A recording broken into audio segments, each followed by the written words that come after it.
Pudding এমন একটা সুস্বাদু খাবার যেটা সবারই ভালো লাগে খেতে। আর যদি দেখতে হয় এত সুন্দর কালারফুল, তাহলে তো দেখেই বারবার খেতে মন যাবে। তো আসসালামু আলাইকুম এভরিওয়ান। তো কেমন আছেন সবাই? চলুন সুস্বাদু ড্রাগন ফলের পুডিং বানিয়ে নিই আজকে। তো আমি প্রথমে হাফ কেজি দুধ নিয়ে নিব আমার ফ্রিজ থেকে। তো আমার ফ্রিজে অনেক কিছু ছিল, দ্যাট ইগনোর। তো যাই হোক, অনেক আম ছিল, তো আমার আম লাগবে না আজকে, আরেকদিন ম্যাঙ্গো পুডিং বানিয়ে দেখাবো। তো আমি দুধ নিয়ে এটা প্রথমে জাল করব, পাতিলে দিয়ে দিলাম।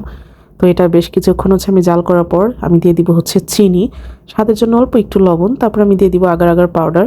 তো আগার আগার পাউডারটা এক একটা এক এক রকম, যার যতটুকু প্রয়োজন। এর আগে আমি আরেকটা নিয়েছিলাম, এবার এনেছি ভোজন রসিকের, এটা অল্প একটু দিলেই কাজ হয়ে যায়। তো তারপরে ড্রাগন ফলটা কেটে নিব। আমি একটা ড্রাগন ফল দিয়ে বড় একটা পুডিং বানাবো, যেটা ফ্যামিলির সবাই সুন্দর করে খেতে পারবে। তো এত সুন্দর দেখতে, ড্রাগন ফলের কালারটা এত সুন্দর যে আমরা দেখলেই প্রেমে পড়ে যাই। তো এটা দেখতেও যেমন সুন্দর, খেতেও মজা লাগে যদি মিষ্টি হয়। অনেকগুলো আছে মিষ্টি হয় না, ওগুলো আবার আমার ভালো লাগে না। তো আমি সুন্দর করে প্রথমে ডিজাইন করে স্লাইস করে নিলাম, একদম যেভাবে আমরা আম ডিজাইন করি, এভাবে নর্মালি সচরাচর আমরা আম কেটে থাকি। তো সুন্দর করে ড্রাগন ফল স্লাইস করব। তো তারপরে এটা দিয়ে আমরা পুডিং বানাবো। তো ততক্ষণে আমার দুধ জাল হয়ে গিয়েছে। এটা আমি হালকা একটু ঠান্ডা করার জন্য সাইডে রেখে দিয়েছি। ওটা আর দেখালাম না, আমি এর জন্য এটাই দেখাচ্ছি, কারণ এটা আমি সুন্দর করে কেটেছি, আমার দেখতেও খুব ভালো লাগে, আপনাদের দেখাতেও খুব ভালো লাগে। তো একবারে ডিম ছাড়া পুডিং যেটাকে বলে, অনেক সময় অনেকে ডিম দিয়ে খেতে চায় না, ডিমের গন্ধ হয়। তো যাই হোক, এই ফ্রুটের মানে ফ্রুটস পুডিং যেটাকে বলে, এটাতে কোনো রকম ডিমের কোনো ঝামেলা নেই। তো এই তো কেটে নিলাম ড্রাগন ফল। তো দেখতে কি সুন্দর লাগছে দেখেন, একদম চমৎকার কালার দেখতে। তো যাই হোক, তারপর এখন আমরা বাকি প্রসেসটা করে নিই। তো আমরা এখানে দুধটা হালকা একটু ঠান্ডা হওয়ার পর, এখনো ধোয়া উঠছে কিন্তু অল্প একটু ঠান্ডা হওয়ার পর এটা বাটিতে আমি ঢেলে সেট করে নিব। এটা আবার কিছুক্ষণ আরও ঠান্ডা করার পরে আমি এর মধ্যে ড্রাগন ফল দিয়ে দিব, এক পিস দিয়ে দিব, বাকিটা রেখে দিব আরেক পার্ট করার জন্য। তো এক পিস আমি সেই স্লাইস করা কেটে সেটা আরও ছোট ছোট পিস পিস করে তারপর আমি এই মিক্সচারের মধ্যে, মানে এই দুধের মধ্যে দিয়ে দিব। এটা আমি বেশ কিছুটা জাল দিয়ে কমিয়ে নিয়েছি। আগার আগার পাউডার দেওয়ার পর এটা আস্তে আস্তে ঘন হয়ে আসছে। তো এটা ফ্রিজে রাখার পর নর্মালে রাখতে হবে অবশ্যই, ডিপে রাখবে না, তাহলে সেটা বরফ হয়ে যাবে। তো এটা নর্মালে আমি রেখে দিব। এর মধ্যে আমি আবার, আপনারা চাইলে এর মধ্যে কোনো ড্রাগন ফল নাও দিতে পারেন, কিন্তু আমি এর মধ্যে কয়েক পিস আবার ড্রাগন ফল দিব, যেন এটা দেখতেও খুব সুন্দর লাগে, আর বাইটে বাইটে যেন ড্রাগন ফলটা কামড় লাগে। তো এই জন্য এভাবে স্লাইস করে আমি দিব। আপনারা চাইলে এভাবে নাও দিতে পারেন। এক লেয়ারে এভাবে শুধু দুধ রাখতে পারেন, আর এক লেয়ারে শুধু ড্রাগন ফলের মিক্সচার দিতে পারেন। তো আমি এভাবে দিয়ে নিলাম, দেখেন কি সুন্দর দেখাচ্ছে। আর এই তো বাকি আরেক স্লাইস আমি এইভাবে ম্যাশ করে নিয়েছি। স্ম্যাশ করার পরে আমি আর একটু পানি দিয়ে দিয়েছি চুলায়।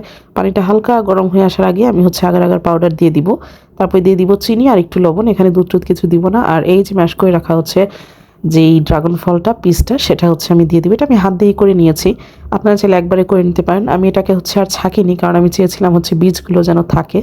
তো আমি আমার পরিমাণ মতো মিষ্টি দিয়ে নিয়েছি, আপনারা আপনাদের পরিমাণ মতো দিয়ে নেবেন। তো বেশ কিছুক্ষণ জাল করার পর এটা একটু একটু ঘন হয়ে আসবে, যেহেতু আগার আগার পাউডার দিয়েছি। তো এটা সেমভাবে নামিয়ে আমি বেশ কিছুক্ষণ ঠান্ডা করে নিব। ততক্ষণে আমার এক লেয়ার হয়ে গিয়েছে, দেখেন একদম পুরো সুন্দর একদম পুডিং হয়ে গিয়েছে, এটা একদম সেট হয়ে গিয়েছে, আর পড়ছে না। তো বাকিটা আমি দিয়ে দিব। এটা আরেক লেয়ার পুডিংয়ের, দেখেন কি সুন্দর লাগছে দেখতে, এটা সামনাসামনি দেখতে আরও সুন্দর, আর খেতে তো সেই দুর্দান্ত মজা। তো এটাও ফ্রিজে এখন রেখে দিব। তো কয়েক ঘন্টা রাখার পরে দেখেন এটা এখন সুন্দর সেট হয়ে যাবে, একদম এভাবে দুটো লেয়ার হয়ে যাবে। আপনারা চাইলে শুধু এক লেয়ার করেও খেতে পারেন, যার যেভাবে ইচ্ছা সেভাবেই বানায়। তো এই তো দেখেন আমি খুলে নিয়েছি, এটা এতটা সুন্দর করে সেট হয়েছে একদম, মানে কি বলবো। তো চলেন এটা এখন আমরা দেখি এটা কেমন হলো, বা খেতে কেমন, বা দেখতে কেমন। আমরা এটা একটা প্লেটে ঢেলে এখন তারপরে আমরা কাটবো। সাইড দিয়ে এভাবে একটু উঠিয়ে নিলাম, পরে দেখলাম যে না, এরকম উঠানোর দরকার পড়ে না, এটা জাস্ট প্লেটে ঢেলে নিলেই হবে। তো আমি এটা চারকোনা বানিয়েছি, আপনারা যে কোনো শেপের বানাতে পারেন, দেখতে এতটা সুন্দর।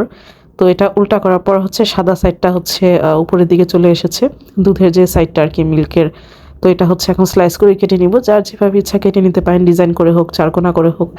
এই যে দেখেন আমার বিড়ালও খেতে চলে আসছে, তাহলে চিন্তা করেন কতটা মজা। তো আমি এইভাবে দেখেন কেটে স্লাইস করে সুন্দর প্লেটে ডেকোরেট করে নিয়েছি।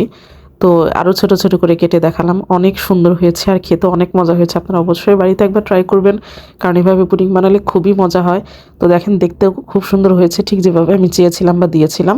তো সবার কাছেই খুব মজা লেগেছে, বাড়িতে সবাই এনজয় করেছে। তো আজকের মতো এই পর্যন্ত, সবাই ভালো থাকবেন। আগামী দিন অন্য কোনো রেসিপি নিয়ে হাজির হবো। আল্লাহ হাফেজ।